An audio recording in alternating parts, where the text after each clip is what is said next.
Uşaq sığınacaqlarında tibbi müayinələr təşkil olunub. İcbari tibbi sığorta üzrə Dövlət Agentliyinin təşəbbüsü ilə keçirilən aksiyada xüsusi qayğıya ehtiyacı olan şəxslərin sağlamlığı yoxlanılıb. 1 iyun Uşaqların Beynəlxalq Müdafiəsi Günü ilə bağlı uşaq sığınacağında tibbi müayinə aksiyası keçirilir. Müayinələr peşəkar həkimlər tərəfindən aparılır və burada uşaqların ümumi sağlamlıq vəziyyəti yoxlanılır. Bugün hər birimiz uşaqlarla növbəli bir şəkildə həkim müayinələrindən keçdik. İlk öncə qan analizi götürdülər, daha sonra kardioloq, nevropatoloq, oftalmoloq, psixiatr və s. müayinələrindən keçdik. Hər şey çox yaxşı idi. Sığınacağımıza gəlib gedirlər, həkimlər bizi yoxlayır. Çox sağ olsunlar.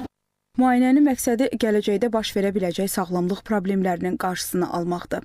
Uşaqların ən əsas şikayətləri daha çox travma alan uşaqlar olduğundan bunların gözlərində problemlərini biz hər dəfə müşahidə edirik. Eyni zamanda onların mədə ağrıları, narahatçılıqları daha çox somatik və eyni zamanda nevroloji problemlərin olduğunu görmüşük dəfələrlə və bu baxımdan bugün elə təşkil olunan müayinələrdə daha çox gücü psixiatra, dermatoloqa, pediatra və ümumiyyətlə dəri həkimlərinə də üstünlük verdik.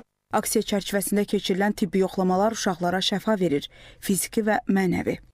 Bu müayinələri etməkdə məqsədimiz uşaqların sağlamlığı ilə bağlı problemləri erkən aşkarlamaq və aşkarlanan problemləri vaxtından əvvəl yerində qarşısını almaq olmaqdır ki, onlar ağırlaşmasınlar. Əgər hansısa bir stasionar ehtiyac olarsa, biz onları stasionarda yatışı təmin edib, onların müalicəsini davam etdirəcək.